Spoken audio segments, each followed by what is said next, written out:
Ayan. Kumakain na sila. As usual, upo with binlod.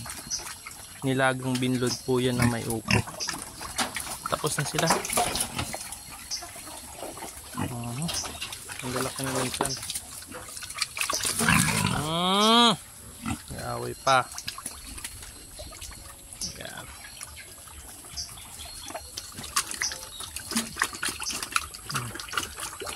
Tapos na.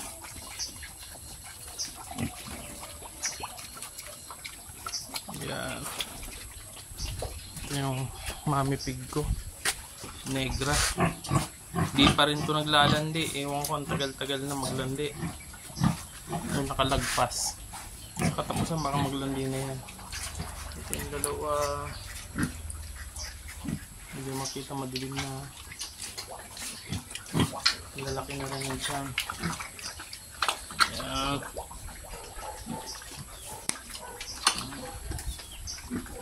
Makita. Ayan. Negra. Hindi pa rin po naglalandi yan. Yung hindi pa naglalandi ito.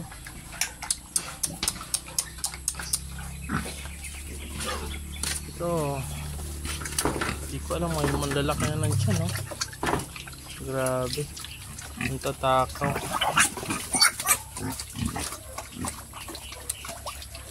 Yan po muna ang aking mga native. Nagpakain po tayo ng native.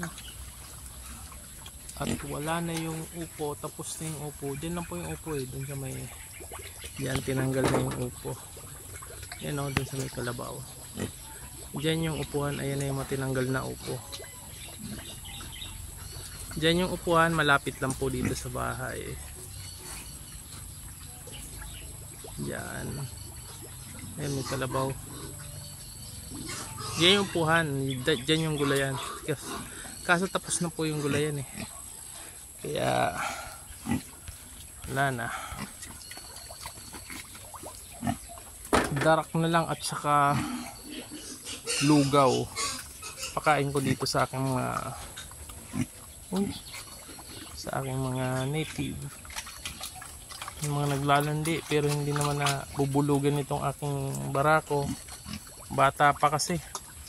Mukhang hindi pa marunong. Kaya kung ako'y may mahanap, kukuha ako ng medyo may edad ng barako. Mga 1-year-old na, yung may experience na. Ito kasi wala pa eh. Magwa 1 year na rin siguro ito. 1 year na yata eh. 9 months. Ano ba ito? January, February, March, April, May, June, July, August, September, October, November. Magwa 1 year na rin tong barako na to. Hindi pa marunong hanap ng halos lahat naglalandi, hindi niya masampahan, mahina. Yung problema ko dito, wala pa po akong barakong maganda para mabulugan niya itong 4 na baying ito.